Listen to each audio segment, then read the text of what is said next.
Hello friends, உங்கள் lunch box recipe எப்பயுமே variety ரைஸியாக இருக்கா?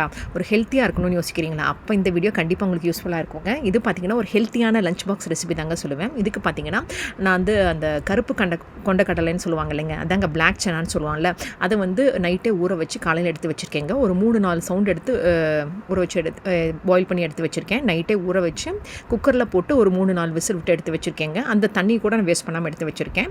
இப்போ தாளிக்கிறதுக்கு பார்த்திங்கன்னா இந்த பிரியாணி காபுல் சன்னா பிரியாணி பண்ணுறதுக்கு பார்த்திங்கன்னா இந்த பிளாக் சன்னா பிரியாணி பண்ணுறதுக்கு அதாங்க கொண்டக்கடலை பிரியாணி பண்ணுறதுக்கு அதான் இப்படி டிஃப்ரெண்ட் நேமில் சொல்கிறேன். பிரியாணி சாமான்லாம் எடுத்துக்கணுங்க. ஒரு பிரியாணியால் பட்டை, கிராம்பு, அப்புறம் அந்த மராட்டி மொக்கு, அந்த இதெல்லாமே எடுத்திருக்கேங்க.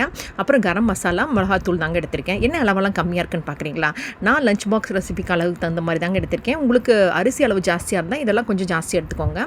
அப்புறம் பார்த்திங்கன்னா சின்ன வெங்காயம் போடுங்க. சின்ன வெங்காயமும் பெரிய வெங்காயமும் கலந்து போடுங்க, செம்ம சூப்பராக இருக்கும். அப்புறம் ஒரு தக்காளி, பச்சை மிளகாய் கீரி போட்டு பாருங்களேன், செம்ம சூப்பராக இருக்கும். நான் 2 பச்சை மிளகாய் தான் எடுத்திருக்கேன்.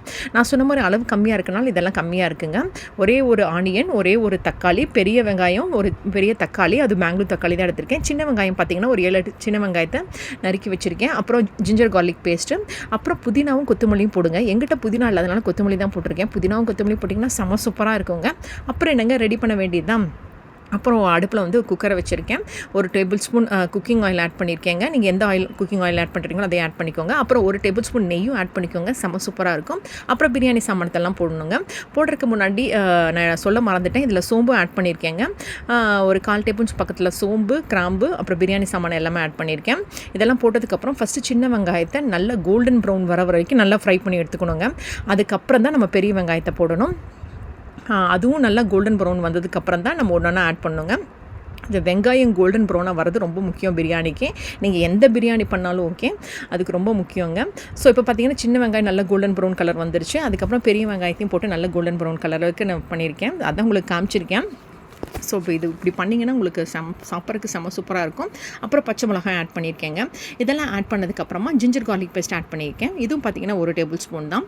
ஸோ இதையும் போட்டு நல்லா மிக்ஸ் பண்ணதுக்கப்புறமா வேறு என்னங்க, இது பச்சை வாசனை போகிற அளவுக்கு நல்லா மிக்ஸ் பண்ணிகிட்டே இருக்கணும். அதுக்கப்புறம் தக்காளி ஆட் பண்ணுங்க. தக்காளியும் போட்டு ஒரு 2 நிமிஷம் ஃப்ரை பண்ணுங்க. நல்லா ஃப்ரை பண்ணதுக்கப்புறம் ஆஸ் யூஷுவல் என்னங்க மசாலா பொருட்கள்லாம் ஆட் பண்ண வேண்டியதான். தக்காளியும் போட்டு இதோட நல்லா மிக்ஸ் பண்ணதுக்கப்புறம் ஒரு மசாலாவும் ஆட் பண்ண வேண்டியதாங்க. ரொம்ப ஈஸிங்க. நான் சொல்கிறதெல்லாம் நீங்கள் பண்ணிங்கன்னா இந்த அளவுக்கு போட்டிங்கன்னா கரெக்டாக இருக்கும். அரிசி என்ன அளவுன்னு சொல்ல மறந்துட்டேனே, அரிசி பார்த்திங்கன்னா ஒரு மீடியம் கிளாஸ் அளவில் 1 டம்ளர் அரிசி தாங்க எடுத்திருக்கேன். ஸோ இதெல்லாம் ஃபஸ்ட்டு தாளித்து எடுத்து வச்சதுக்கப்புறமா நம்ம மசாலா பொருள் ஆட் பண்ணுங்க. மசாலா பொருள் ஆட் பண்ணுறதுக்கு முன்னாடி மறக்காமல் கொத்தமல்லியும் புதினாவும் ஆட் பண்ணிக்கோங்க. புதினாவும் கொத்தமல்லி போட்டிங்கன்னா வாசனை சும்மா கமன்னு வருங்க. அந்த வாசனையோட அளவே உங்களுக்கு என்ன சமைக்கிறேன்னு குட்டீஸ் எல்லாம் கேட்பாங்க. ஏன்னா எங்கள் வீட்டில் அப்படி தான் கேட்டாங்க. நீங்கள் ட்ரை பண்ணி பாருங்கள், உங்கள் வீட்லேயும் கேட்பாங்க. ஸோ இந்த மாதிரி செம்மையாக இருக்கும். ஸோ புதினா கொத்தமல்லி ஆட் பண்ணிக்கோங்க. மறக்காமல் புதினா கொத்தமல்லி ஆட் பண்ணுங்கள், அப்போ தான் செம்ம சூப்பராக இருக்கும்.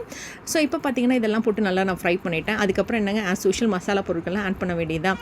இப்போ பார்த்திங்கன்னா 1 டேபிள் ஸ்பூன் உப்பு காமிக்க மறந்துட்டேன்னு நினைக்கிறேன். உப்பு பார்த்திங்கன்னா பிங்க் சால்ட் 1 டேபிள் ஸ்பூன் தாங்க ஆட் பண்ணியிருக்கேன். ஸோ பிங்க் சால்ட் போட்டதுக்கப்புறமா மசாலா பொருட்கள் எல்லாமே ஆட் பண்ணணும். நான் எடுத்து வச்சுருக்கிறேன் கரம் மசாலாவை.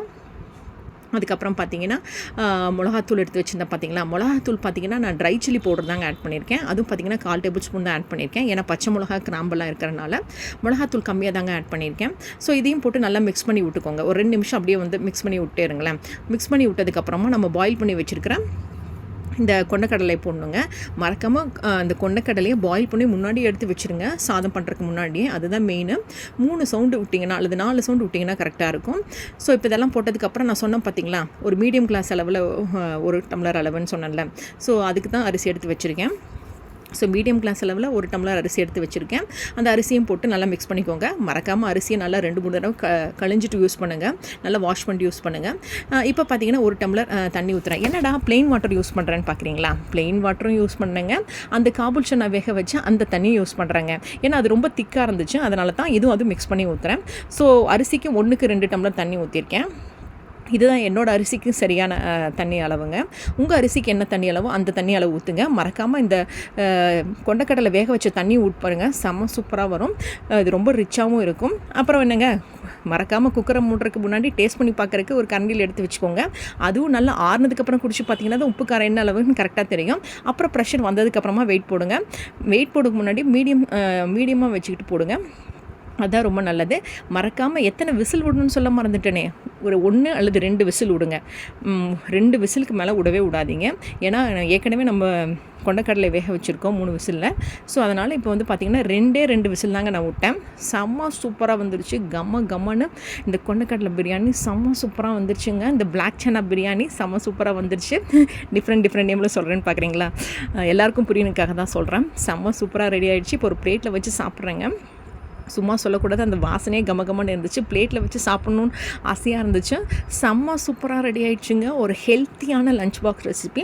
குட்டியை சாப்பிட்லினா கூட இந்த மாதிரி செஞ்சு கொடுங்களேன், கண்டிப்பாக சாப்பிடுவாங்க. உங்களுக்கும் பிடிக்கும், உங்கள் வீட்டில் இருக்க எல்லாருக்கும் பிடிக்கும். ட்ரை பண்ணி பாருங்கள். தேங்க்ஸ் ஃபார் வாட்சிங்.